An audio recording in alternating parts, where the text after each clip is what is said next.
Welcome to Thunder Nerds. I'm Brian Hinton. And I'm Project Philip Von Weiss, and thank you for consuming the Thunder Nerds, a conversation with the people behind the technology that love what they do And do tech good. Do tech good. Hey guys, we are at Front End Design Conference 2019. Yeah, in St. Pete, Florida at the Play-In Theater. It's awesome. It is the 9th year here and the 11th year for the conference. Yeah, so amazing. And we're here with Michelle Brownstein. This person. Yeah, welcome to the show, Michelle. Thank you. Thanks for having me. We're so glad to have you. And you're talking tomorrow. I am. What time tomorrow? I have no idea, but sometime in the morning. Sometime in the morning. Yeah. Stay tuned. Set your clock for that. Hey, 4 Siri, set a a.m. reminder. It's 4 a.m. 4 a.m. That's early. Oh, I'm sorry. I thought it was 4:30. Oh. a.m. Yeah, I wasn't gonna say the exact time, Yeah. but yeah, I think it's 4:30. Michelle, for our audience, do you mind providing a little bit of context about you, who you are, what you do? Sure. Why It's you love hard to fishing? define all of this, but I yeah. mean that's on an existential level, Yeah, of course. yeah. So I'm Michelle Brownstein. I'm the Associate Director of User Experience at 352. So I do a lot of things, but included in my big title is I also work on a development team. So I'm creative director for that team. Oh, nice. So I do graphic design, I do user interface design, I do user research, I help translate business requirements from our clients into our development team. And then I help all of that with all of the other parts of our staff. How long have you been at 10? I have been at 352 for... Oh, I was adding this, sorry. Yeah, they do cumulatively. Yeah. With the puns. I love how you have a background. I've seen it a lot, and I really appreciate that you have a background in psychology. And I feel like that's such a perfect UX psychology. It's a perfect. Yeah, for me, it's a perfect fit, particularly because my bachelor's was focused on neuroscience research. Oh, so nice. So then being able to apply all my research background and research methodologies to actual user interface research has been really great. But I've been at 350 for 11 years. Congratulations. So I'm a little bit of a lifer. But it's been a great ride. Just transitioning from starting out doing just code and design into moving into UX. Where are you based out of? So I'm in Gainesville, but we have a location here in Tampa. Yes! Go Gators? Yes. Yeah. Okay.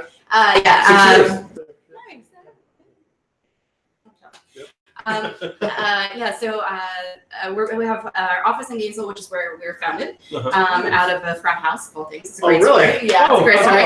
But we have a location in Tampa and one in Atlanta as well. Oh, interesting. Yeah. So what the heck are you talking about here?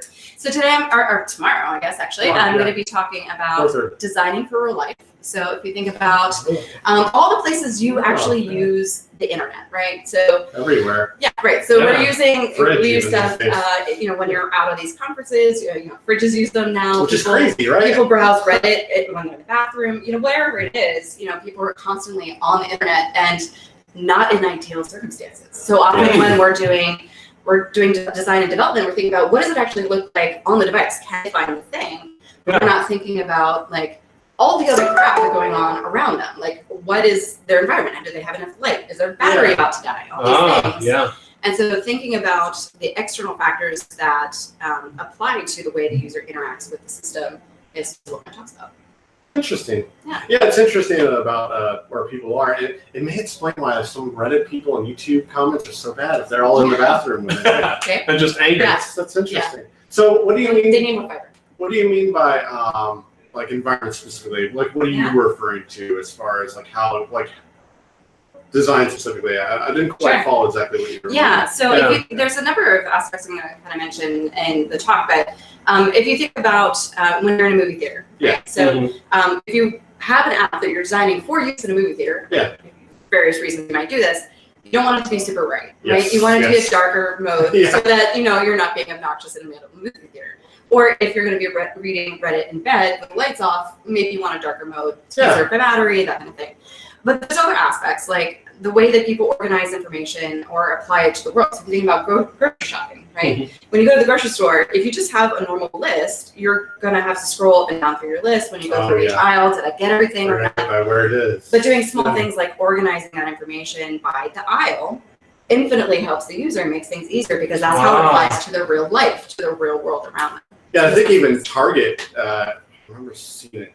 Target has something like that where you can make the list and it actually tells you what aisle it's on in the app, which is pretty impressive. That Yeah. stuff is just blows my mind when I see it. Yeah. So Publix is actually one of the ones I was going to talk about, and it does exactly really? this. And yeah, I'm a big Publix fan. Shopping is a pleasure.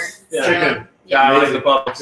Yeah, it's amazing. So so it's one of it's literally saved my family like 30 minutes each week just by reorganizing our lists into a reasonable That's so cool. order. So yeah. What's maybe one of the bigger challenges we might not be thinking of that could be an everyday thing that would really be improved if we thought about it in that context? Ooh, just one? Just one. One for you. 500. There's a whole course. Yeah, that's a great question. I think that, I don't know. That's a really good question.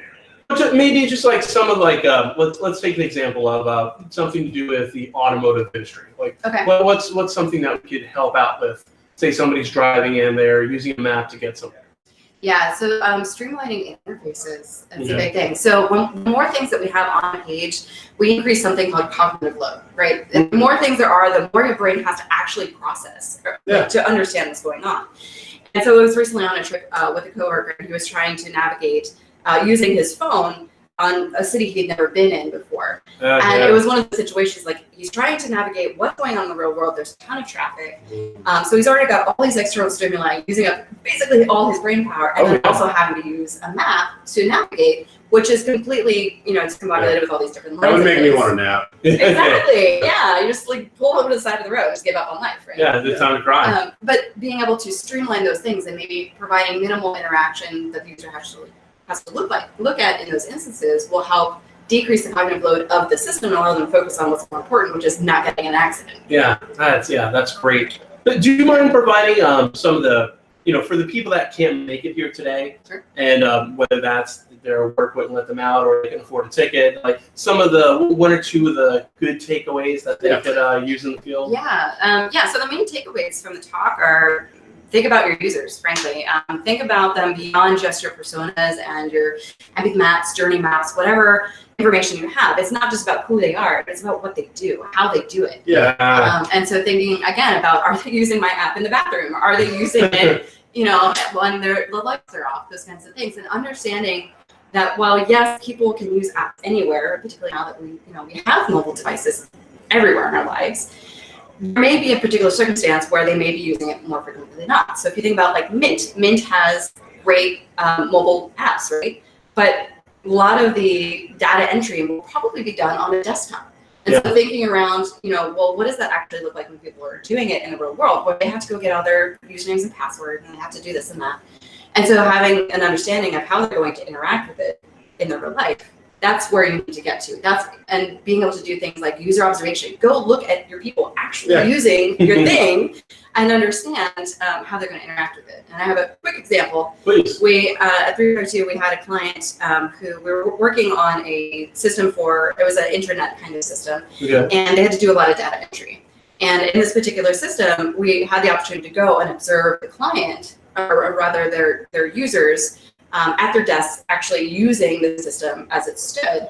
And we noticed that for this digital product that they had, there were people that were using an actual paper calendar in their cubicle because the system wasn't accommodating for what they actually needed to accomplish. So being able to actually go and see people in the context in which they're going to be using it can eliminate a lot about user research. It helps But going eliminate. beyond user research, just observe them, just watch. It's amazing. It helps eliminate assumptions and just base it on data instead. Maybe validate some assumptions we did have. Yeah, I love UX, so I'm actually excited. I like you a lot. You're a gator, you're UX. That's not the like. So one thing I'd like to ask is what was the background of you building this talk? Like, how long did it take you to build it? Did you make a bunch of slides, delete them? Did you edit today? Yeah. Did you talk to friends and family and like send it to them? Be like, listen to me, you have to give us a little. So I started leading the UX meetup groups in Gainesville, and so this was actually a talk that I gave several months ago now, actually, and it all kind of started. My husband and I are big moviegoers, and so we had heard about MediaStinger.com. which you guys aren't familiar, it's a website that allows you to find out if there's after credit scenes in movies. That's cool. Oh, dude, that's Yeah. nice. What's that called again? Mediastinger.com. Okay. It's amazing. That's an interesting. Yeah, if you're going to see Endgame, definitely check it out. That would be my only spoiler. But because we kept using the site, I started realizing how good the interface was because, again, in a movie theaters, when you're going to open it, find out at the end of the movie, I have to sit through credits, but it's a dark mode. And every time I opened it, I went, this is brilliant. Does it spoil it or just let you know? No. I mean, you can open up the spoilers, Oh, but yeah, that it's is very nice. clean. That's So it just another. tells- yeah. That's another example. Exactly. And so That's it just great. tells you whether you should stay or you should leave. It doesn't tell you anything else unless you want to know. But it was opening up that That's app cool. time and time again. I'm like, you know what? People should know about this. People should think about this. Yeah, And that was kind of what prompted this entire talk. that's awesome. Life adaptive. Yeah. Have you changed it since the meetup at all? Did you adapt? Yes.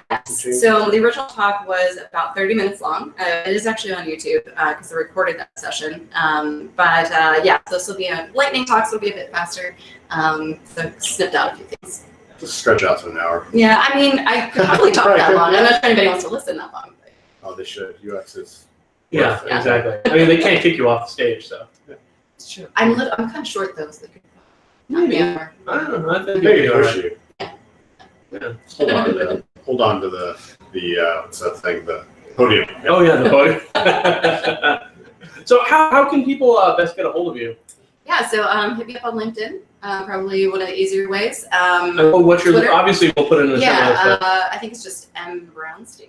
Okay. Yeah, something along those lines. And Twitter at M Brownstein. Nice. Okay. Great. And do you have any final words that you'd like to share? And Deep and any meaningful. any parting existential It advice? has to be very deep, meaningful. Oh gosh.